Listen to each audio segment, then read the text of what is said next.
The coronavirus is absolutely worse than we thought it was, and I've got to issue a semi-correction because in past videos I said the flu is typically worse, be more worried about the flu, and that is actually wrong. Not completely wrong, but the reality is the coronavirus has a substantially higher mortality rate, and that's why people are freaking out. Right now I'm seeing the narrative pop up everywhere where they're like, you need to get your flu shot, take more, be more concerned about the flu. The reality is the flu has a mortality rate, according to NBC, of 0.095, whereas the coronavirus can be from 2 to 4%.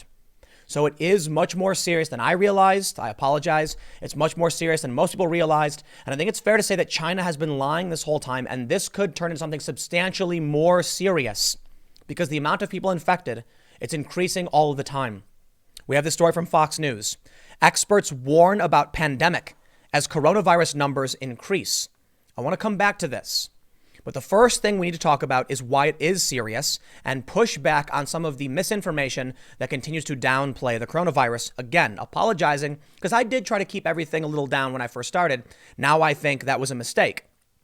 Even if the coronavirus is not that serious, over preparation and overreaction to a certain degree is safer than underreaction. So it's better that you prepare, you keep yourself safe, and you stay focused on this story lest it actually get really, really bad and then you're unprepared for it.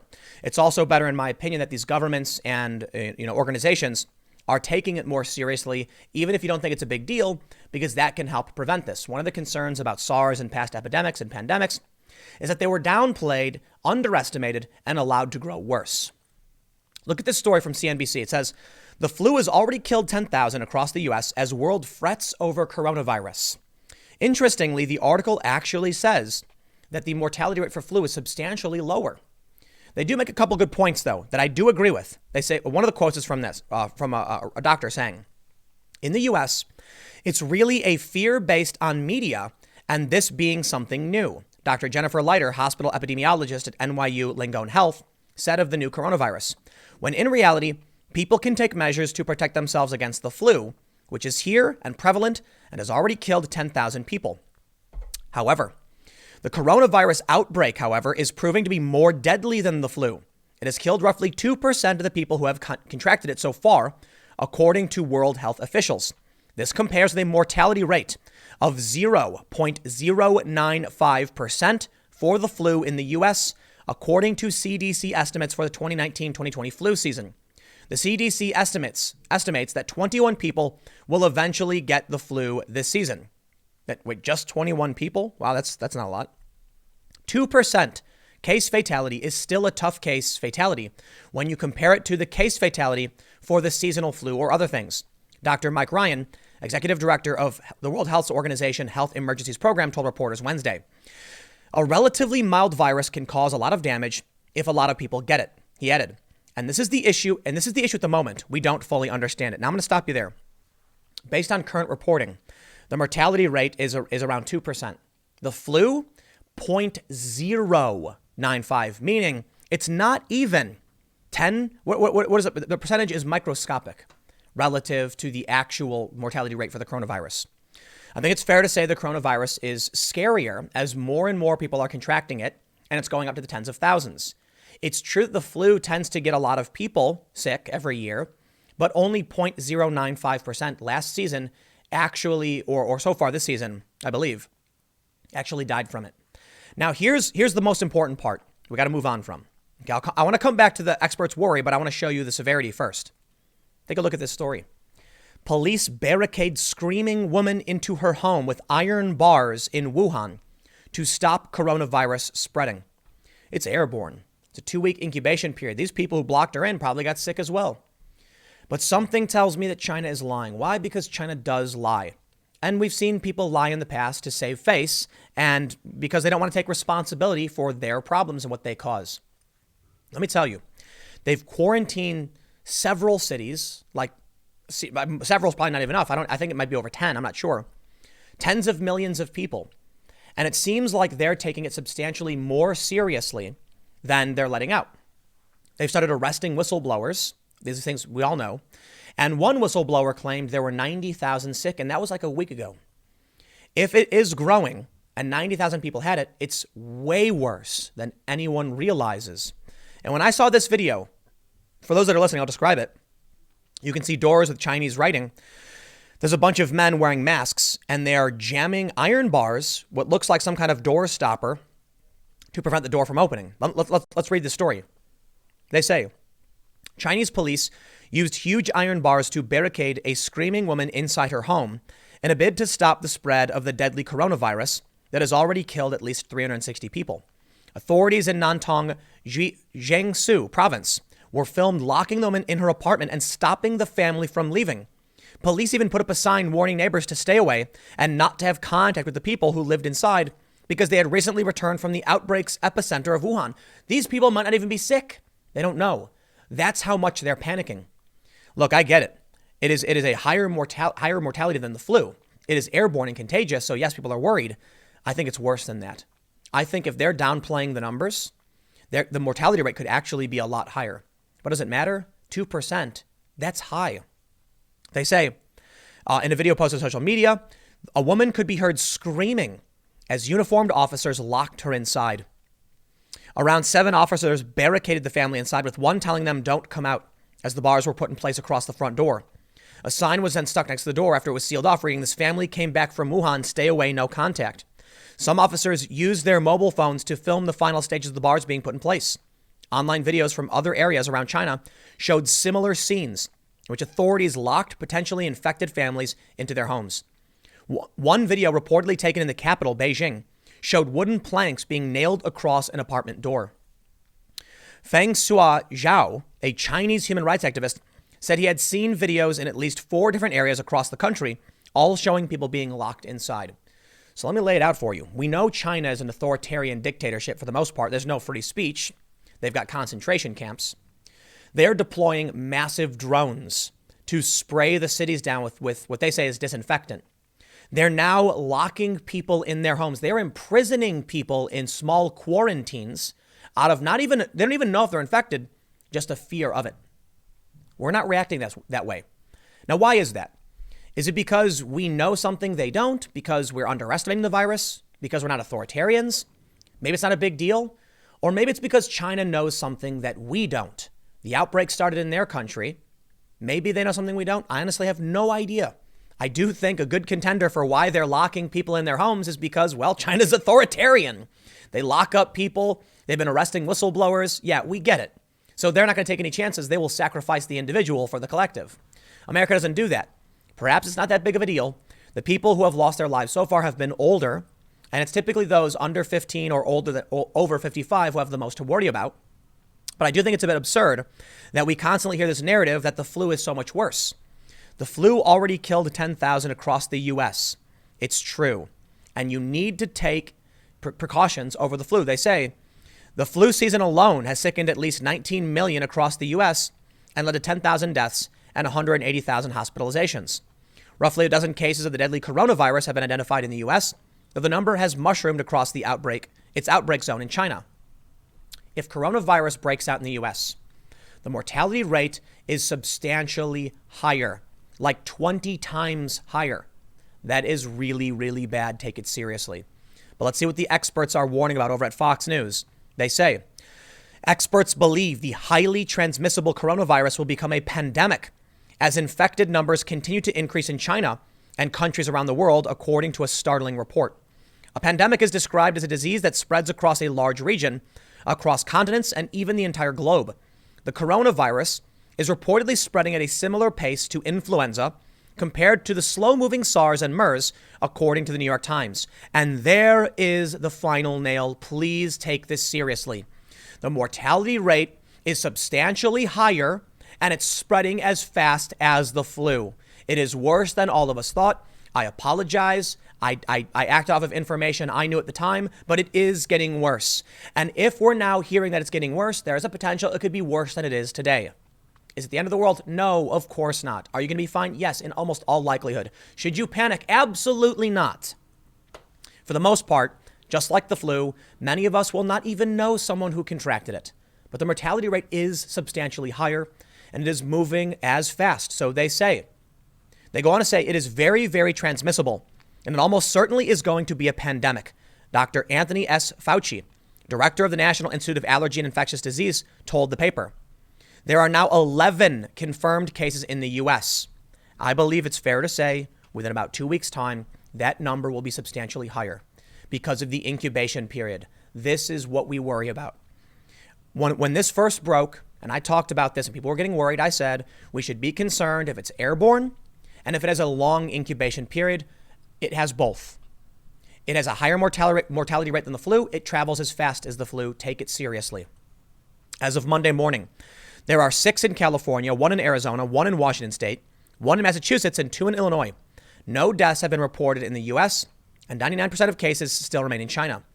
3 more people were announced to have been infected in California on Sunday. Quote, I understand that people are concerned, but based on what we know today, the risk to the general public remains low, said Dr. Sarah Cody, Santa Clara County's health officer. A second case is not unexpected with our large population and the amount of travel to China for both personal and business reasons. We will likely see more cases. The U.S. announced Sunday that Americans who traveled to China within the last 14 days would be sent to designated airports for enhanced screenings. Foreign nationals who recently went to China would be denied entry, other than the immediate family of American citizens and permanent residents. China's foreign ministry said on Monday that the U.S. hasn't given the country any substantive help in its fight against the coronavirus outbreak. They added the U.S. was contributing to the international panic surrounding the illness, according to a report by Reuters. 3 people in New York City are also being tested for the coronavirus after they made recent trips to mainland China, according to the state's Department of Public Health. China is blaming us. They're blaming the media. CNBC blames the media. The quote from the doctor blames the media. Absolutely fair. The world is not ending. Remain calm. But I think it's unfair to tell people to downplay this. Okay?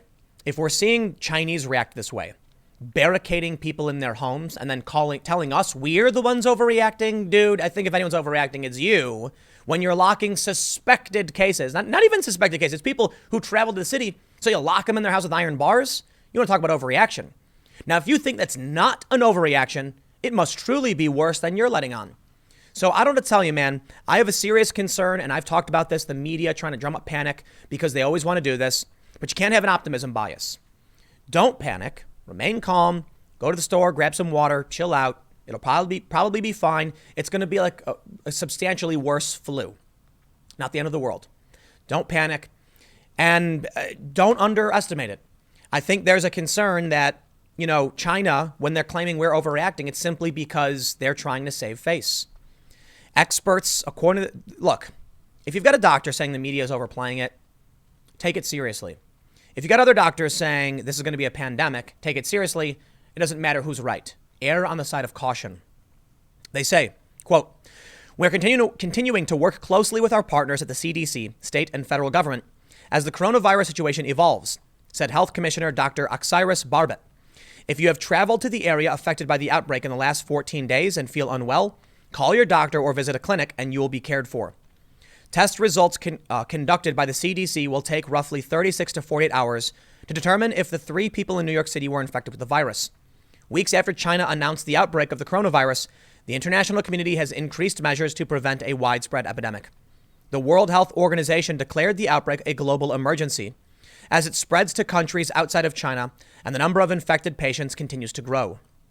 Countries around the globe have increased travel restrictions to the infected mainland, China and Hubei province, with the U.S. State Department increasing its advisory level to 4 do not travel. The U.S. Center for Disease Control and Prevention have advised travelers to avoid all non-essential travel to the country. Coronavirus has now infected more people in China than were sickened during the SARS outbreak in the early 2000s. Here are the latest figures. They say the death toll from the virus increased to 361 on Monday, with a total of 17,205 infected, an increase of nearly 20% in the last 24 hours. Now, I do want to stop. I'm not sure if they count in projected infections, or is this confirmed? Because if it's just the confirmed ones, stands to reason we know the number is going up. The first death outside of China was recorded in the Philippines on Sunday. The 44-year-old Chinese man from Wuhan was hospitalized last week with a fever, cough, and sore throat and died after developing severe pneumonia, according to the Philippines Health Department. The World Health Organization said the number of cases will keep growing as tests are pending on thousands of suspected cases. Roughly 99% of new cases have appeared in China, with the vast majority of the cases in the Hubei province and its provincial capital, Wuhan, the epicenter of the virus. About 150 cases have been reported in at least 25 countries globally. The United Kingdom announced on Friday it has 2 cases of the virus who are reportedly members of the same family. The patients are receiving specialist National Health Service care, and we are using tried and tested infection control procedures to prevent further spread of the virus, said Chris Whitty, England's chief medical officer. We then can see all the countries, the numbers. I'm not going to read through all of them. Some notable mentions, however, is that Japan has 20 cases, Thailand 19, Germany has 10, South Korea has 15, Taiwan 10, Vietnam 8. So obviously a lot of Southeast Asian countries near China have many confirmed cases. It makes sense. Most of the cases are there. But seeing Germany with 10, Australia with 12, Russia with 2, France with 6, those are serious. Now, Fox says, the flu has estimated to have killed roughly 10,000 to 25,000 people, with nearly 19 to 26 million infected in the U.S. between October 1st, 2019 and January 25th, 2020, according to the CDC. Coronavirus has impacted a far lesser number, although it's not yet clear how many have been infected or how widespread it is. There have also been reports it can be spread without symptoms showing up. In respiratory illnesses, people with the most symptoms are the most contagious. The agency said, children and those over 65 are the most likely to get sick from the flu, the CDC added. Unlike the coronavirus, there's a special vaccine for the flu. People over 6 months out are advised by the agency to get it during annual vaccination, with certain rare exceptions, such as severe allergies to the shot. No vaccine has been developed for coronavirus as of yet, which makes it dangerous in that respect. The U.S. declared the coronavirus a public health emergency on Friday, with Trump signing an order barring entry to foreign nationals who recently were in China other than the immediate family of American citizens and permanent residents. Officials and the CDC have advised travelers to avoid non-essential travel. So we read all this stuff. Let's wrap the story up from Fox. They're giving us a basic rundown. Okay, so they've shut down a bunch of flights. I see what we're saying. The Allied Pilots Association, which represents 15,000 pilots for American Airlines, filed a lawsuit to halt service with the airline, citing serious and in many ways still unknown health threats posed by the coronavirus. All right, let's wrap this up. China's either overreacting or lying to us. Keep that in mind. It's already worse than the flu in mortality rate, but not in terms of how many people are infected. Take it seriously, because if this does reach the proportion of the flu, we're talking about a serious mortality rate. This is going to be, it causes pneumonia, so you've got to be very, very careful here. I'm going to say it for one last time, so forgive me for repeating myself, but for real, everybody, I want you to stay safe. I want everyone to be okay, for humanity to prosper. It just means panicking is bad. Reacting overly emotionally can cloud your judgment. Just remain calm. It doesn't seem like it's really going to be the end of the world. Nothing like that. But it is more serious than the flu. And if you're already concerned about that, just go to the store, pick up some extra water, go get some 5-gallon water jugs or something. Keep them, saved, so that if it really does get bad, you're always prepared. Now, listen, I'm adding this as well because I say it often. Don't let anyone shame you into making fun of you for trying to take care of yourself, your friends, and your family. Hurricanes happen, earthquakes happen, natural disasters occur. It's always wise to prepare, at least to a certain degree. Don't go out and build a bomb shelter bunker to hide from the apocalypse. It's not that bad. I just think what we're looking at is going to be a minor blip in the history of humanity. But for the time being, there are people whose lives are in danger, and we want to make sure they stay safe. So do not underestimate this. Stick around. I will see you all at 4 p.m. in the next segment at youtube.com/Timcast. It is a different channel, and I will see you there.